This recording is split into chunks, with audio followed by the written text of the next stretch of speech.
Hello दोस्तों, नमस्कार, सत श्री अकाल, अस्सलाम वालेकुम, जय भारत, जय हिंद। आज है 19 जुलाई 2022। तो जुलाई का महीना चल रहा है और तारीख आज 19 हो गई। आप लोगों में से किसी का क्वेश्चन था कि क्या वीज़ा बंद हो गए हैं, इस्टोनिया का वीज़ा कब खुलेगा। तो मैं आप लोगों को बताना चाहूँगा कि किसी भी कंट्री का वीज़ा बंद नहीं हुआ है। सारे यूरोप के जितने भी कंट्रीज हैं सभी वीज़ा दे रहे हैं। टूरिस्ट वीज़ा भी दे रहे हैं, विजिट वीज़ा भी दे रहे हैं, वर्क परमिट डी वीज़ा भी दे रहे हैं, बिजनेस वीज़ा दे रहे हैं। सारे हर टाइप के वीज़ा वो इशू कर रहे हैं। लेकिन जो वीज़ा इशू करने की जो स्पीड थी वो बहुत कम कर दी गई है। मीटर बहुत स्लो कर दिया गया है और जिसका रीज़न एकमात्र है यूक्रेनियन लोगों का बहुत ज़्यादा तादाद में यूरोप के अलग अलग मुल्कों में फैल जाना।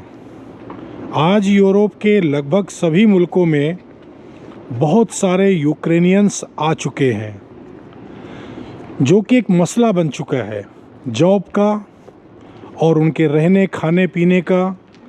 हालांकि जितने भी यूक्रेनियंस अभी तक आए हैं और आते जा रहे हैं, सभी को न केवल यूरोपियन यूनियन की तरफ से बल्कि यूरोप के सभी कंट्रीज अपनी तरफ से बढ़ चढ़ करके उनकी सेवा कर रहे हैं, बढ़ चढ़ करके उनकी हेल्प कर रहे हैं।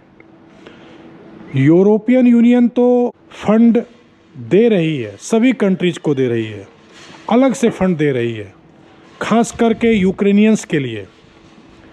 लेकिन बावजूद इसके जो अलग अलग कंट्रीज का कंट्रीब्यूशन है वो काफ़ी बढ़ चुका है। कभी भी यूरोपियन यूनियन अगर यूरोप के किसी भी कंट्री को कोई भी फंड रिलीज करती है, चाहे वो मसला रिफ्यूजीज का हो, दुनिया के किसी भी कंट्री में प्रॉब्लम होती है तो लोग भागते हैं यूरोप की तरफ।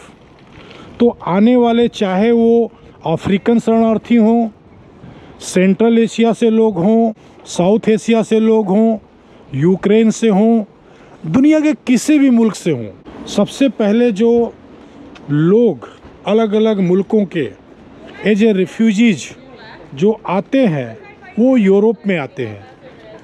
हालांकि उनके आने का तरीका अलग अलग है। कोई चोरी छुप के आता है, कोई गलत डॉक्यूमेंट्स दे करके और किसी प्रकार से वीज़ा हासिल करके आता है, कोई अपनी गलत प्रोफाइल बना करके किसी प्रकार से आता है और कोई अपनी सही प्रोफाइल से वीज़ा लेके आता है। कोई माफिया से जुड़े हुए जो तस्कर्स हैं तो उन तस्करों के द्वारा जो है तो आते हैं बॉर्डर क्रॉस करके।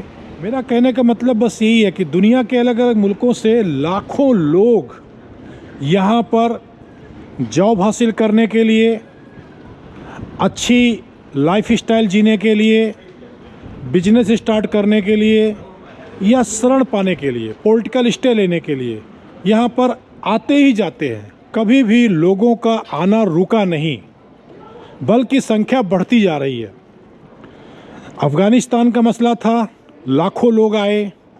इराक का मसला था, लाखों लोग आए। सीरिया वगैरह की प्रॉब्लम थी, कई लाख लोग आए।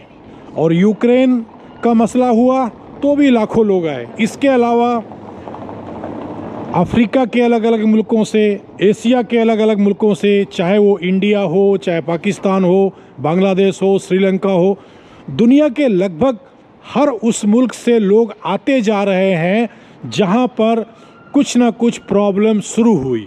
प्रॉब्लम थोड़ी है या ज़्यादा, लेकिन लोगों का आना कभी रुका नहीं, आज भी आते जा रहे हैं।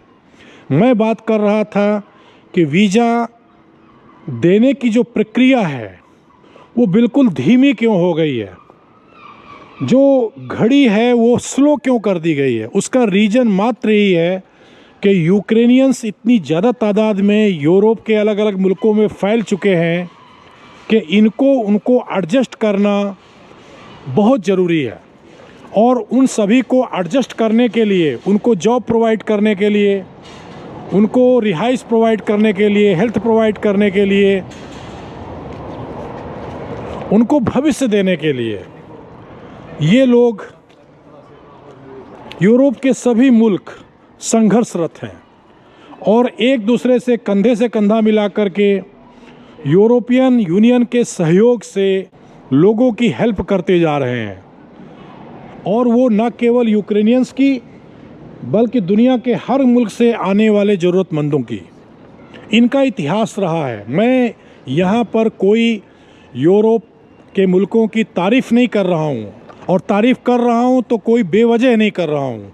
इनकी तारीफ़ में बेवजह कसीदे नहीं पढ़ रहा हूँ मैं। हकीकत में इन लोगों ने, यूरोपियन मुल्कों ने हमेशा दुनिया के हर मुल्क के लोगों की हेल्प की है और आज भी करते जा रहे हैं। तो सबसे बड़ा मसला ही यही है कि यूक्रेनियंस इतनी ज़्यादा तादाद में आ चुके हैं कि इन्होंने जो अपनी जो घड़ी है, यानी जो लिमिट है, उसको बहुत स्लो कर दिया है। इन्होंने बंद नहीं किया है।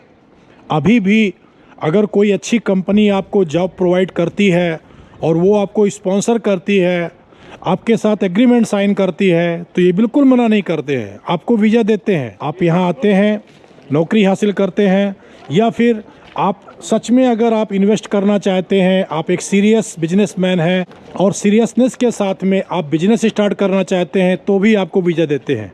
कहने का तात्पर्य यही है कि आज की तारीख में भी ये आपको हर प्रकार के वीज़ाज प्रोवाइड करते जा रहे हैं, कोई भी रुकावट नहीं है। बस अंतर इतना है कि पहले जहां पर लापरवाही करते थे, पहले जहां बढ़ चढ़ करके लोगों को वीज़ाज प्रोवाइड करते थे, आज की तारीख में यूक्रेनियन प्रॉब्लम क्रिएट होने के कारण से उसकी जो स्पीड है वो स्लो कर दी गई है। बस इतना ही अंतर है। तो बस आप समझ जाएं कि कोई भी, किसी भी मुल्क का वीज़ा बंद नहीं हुआ है, ना ही इस्टोनिया का, ना फिनलैंड का, ना लाटविया का, ना जर्मनी का, ना फ्रांस का, ना इटली का, ना पुर्तगाल का, ना स्पेन का, ना नॉर्वे का, ना नीदरलैंड का।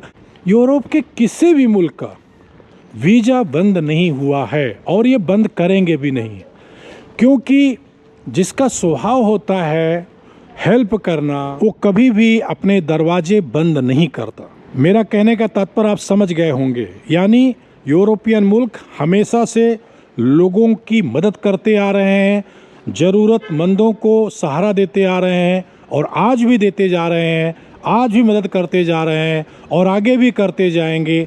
बस वक्त की नज़ाकत है, वक्त की ज़रूरत है और उसी के मुताबिक इन्होंने उसकी स्पीड कम कर दी है, क्योंकि प्रायोरिटी में आज की तारीख में जो कंट्री है वो है यूक्रेन। तो यूक्रेनियंस को प्रायोरिटी दी गई है और इसी प्रायोरिटी को लेकर के जो बाकी के जो कंट्रीज से आने वाले लोग हैं उनको वीज़ा देने की जो स्पीड है वो स्लो कर दी गई है, लेकिन वो मात्र नॉर्मल वीज़ा में। बल्कि अगर कोई स्पेशल वीज़ा है, यानी जैसा कि मैंने कहा कि अगर कोई आपको अच्छी कंपनी बुलाती है, स्पॉन्सर लेटर भेजती है, आपके साथ में एग्रीमेंट साइन करती है, तो आपको बिल्कुल नहीं रोकेंगे, बढ़ चढ़ करके आपको वीज़ा देंगे।